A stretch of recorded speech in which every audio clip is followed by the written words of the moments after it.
The man, Noor, could never have imagined that despite having only one skill, counter, he might possess the potential to become the greatest adventurer.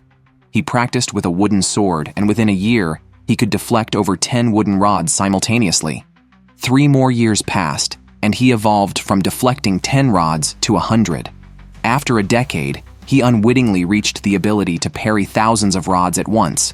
Yet Noor was completely unaware of his own strength. The sword technique he had honed over the years was considered the most rudimentary form of parrying, a skill everyone knew. Orphaned from a young age, he could only live at the bottom of society. This led Noor, who believed himself to be weak, to spend his days doing menial labor or helping neighbors find their lost cats, oblivious to the fact that his abilities had already surpassed those of the legendary sword saints. However, during an unexpected event, he accidentally unlocked his potential. What was thought to be a useless skill suddenly proved immensely powerful, allowing him to instantly kill the Minotaur King, a creature even the kingdom's nobility feared, right before everyone's eyes. In this era where adventurers were ranked, Noor was placed at the very lowest, F level. This was due to a special training facility known as the Training Ground, where people could choose from 6 different professions. Surprisingly, after undergoing training in all available professions, Noor failed to learn any skills deemed essential for adventurers, leading the Training Ground to categorize him as the weakest, F level. Despite this, Noor did not give up entirely. He humbly pleaded with the Guildmaster, hoping to be granted the title of adventurer. Fortunately, the Guildmaster agreed to his request and occasionally provided him with some tasks to sustain his life. Gradually, Noor discovered that aside from his defensive skills, which were deemed useless, other abilities could subtly change his life.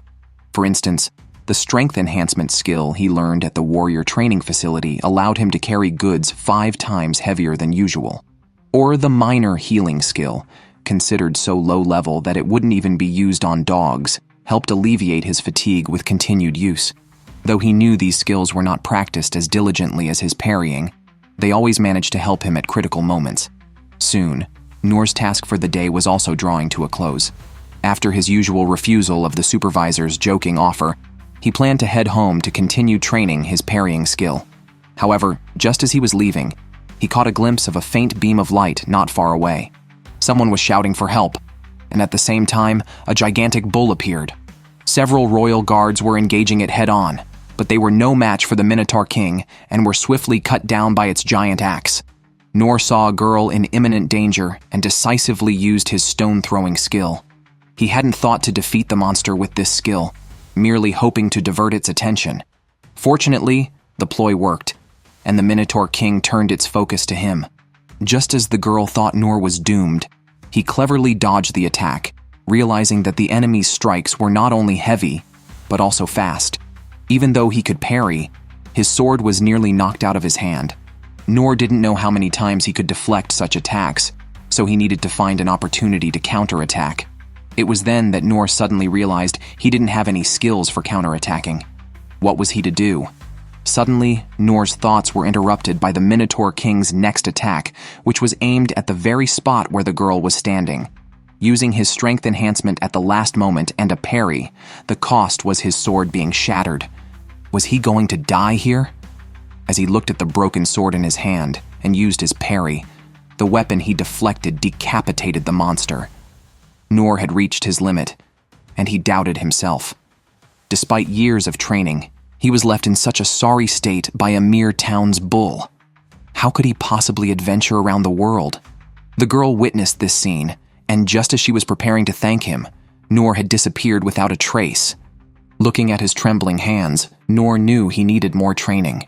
Noor had never expected that he would accidentally save a princess who had been imprisoned.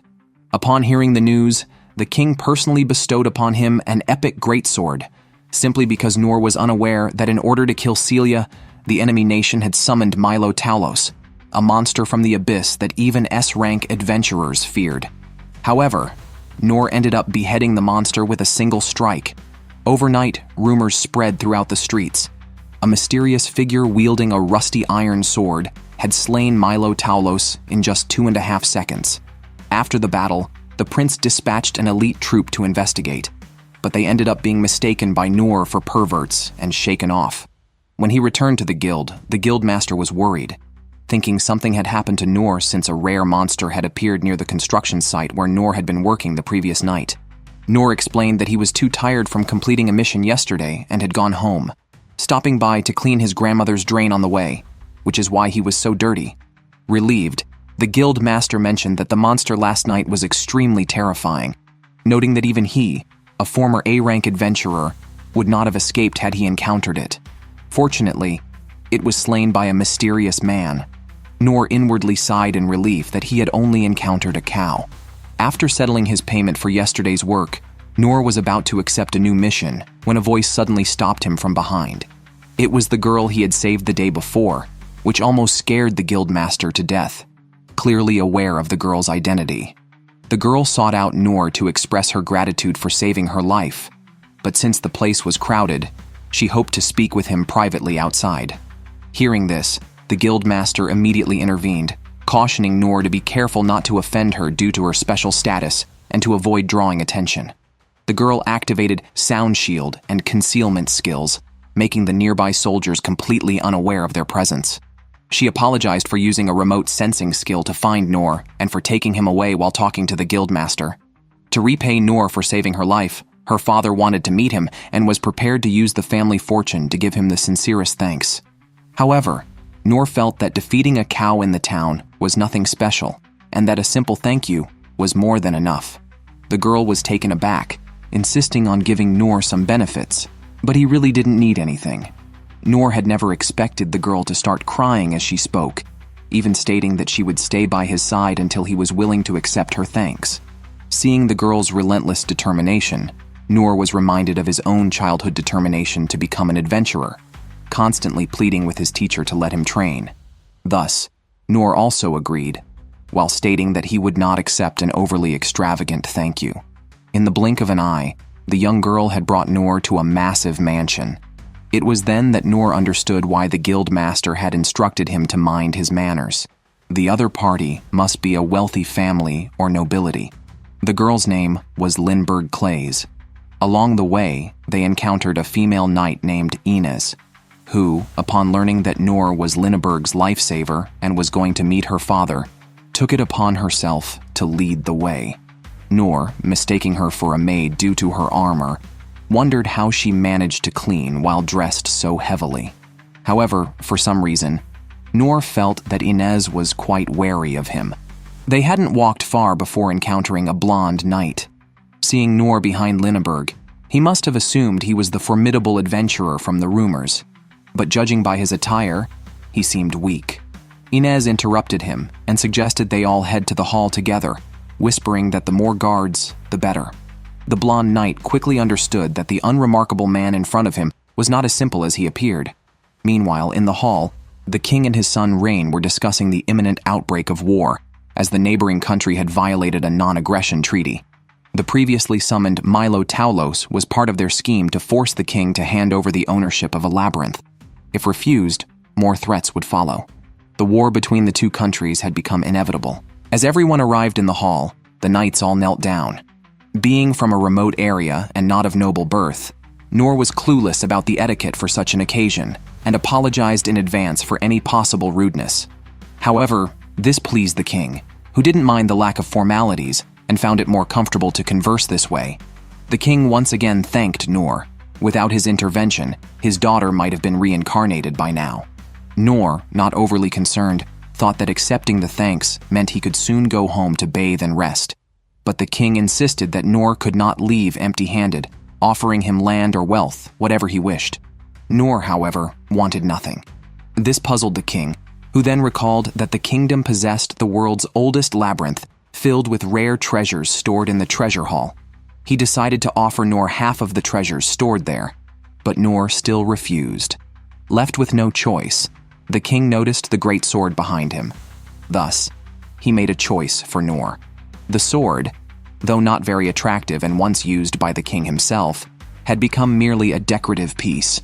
Worried that Noor might refuse again, the king suggested that since he had retired many years ago, it would be better for the sword to be in Noor's hands rather than continue to lie dormant here. However, as soon as Noor grasped it, he felt an immense weight, and with his enhanced strength, he swung the sword, unleashing a powerful wave of energy. The king was surprised that Noor could wield the two-handed sword with just one hand. The king then made another request to Noor, asking him, if he didn't mind, to train Lindbergh. With recent unrest everywhere, it would be beneficial for her to learn by Noor's side. Confused, Noor felt he had little to teach, being weak himself, and believed such matters should be decided by the individuals concerned, feeling that parental interference was generally unwise. This amused the king, who decided to leave the decision up to Lindbergh herself. At this point, Noor bid farewell to the king. On his way back, Noor felt the greatsword in his hand. Such a heavy sword was perfect for training. Even the width of this greatsword was about the same as the drainage ditch at his grandmother's house. If used to clean the ditch, the efficiency would definitely increase significantly. The king might never know that Noor's ideas were so outlandish. It was at that moment that the blonde-haired man blocked Noor's path. His name was Gilbert, and he wanted to witness Noor's strength. The girl casually swung her dagger, and the giant tree behind her split into two in an instant. This was the holy technique of the thief class, the dragon blade. Then, she pulled out the shadowless sword, showing Noor the swordsman class's holy technique. It turns out, the girl's purpose in demonstrating her power was to ask Noor to be her master. Little did she know, at that moment, Noor was utterly bewildered. After all, he only knew one move: parry. Why would this genius, proficient in 6 class techniques, want him as a master? To show the girl his own weakness, Noor used a plain and simple life skill. Unexpectedly, this act only deepened the girl's misunderstanding. Aside from Lindbergh, another person had recently witnessed Noor's capabilities.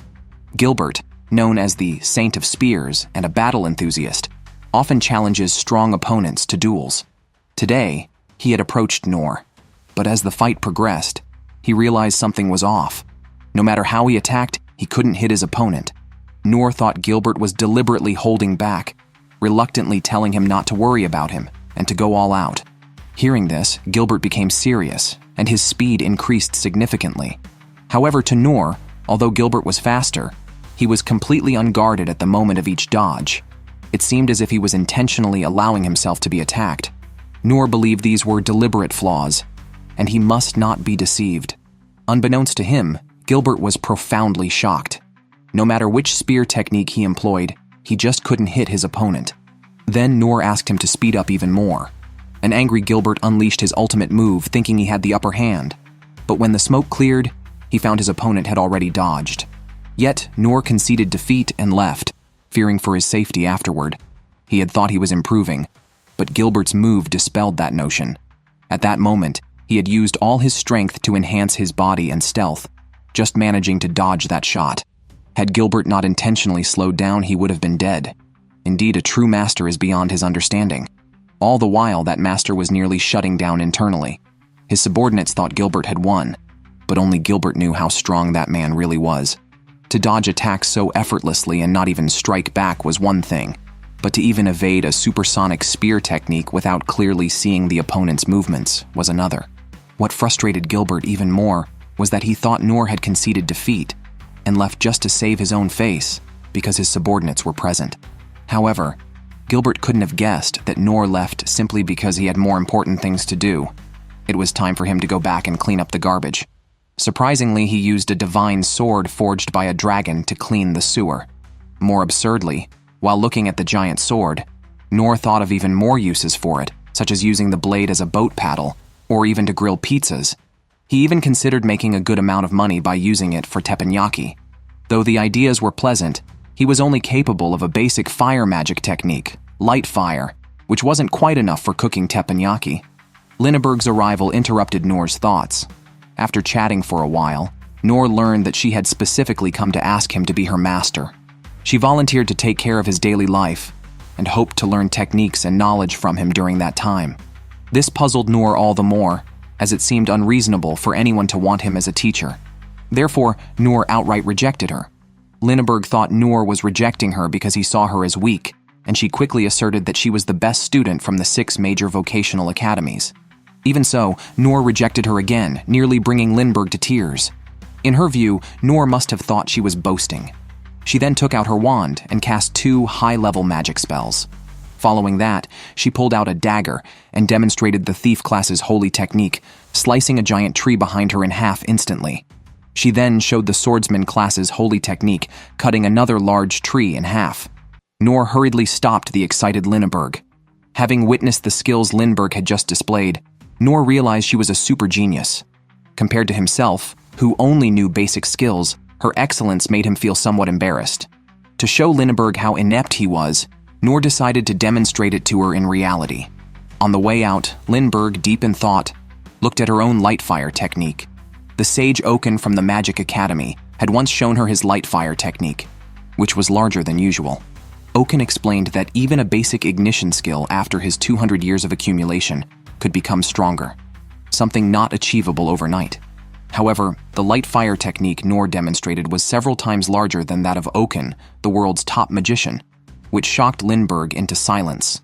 The misunderstanding deepened. Instead of discouraging Lindbergh, it only made her more determined to become his apprentice.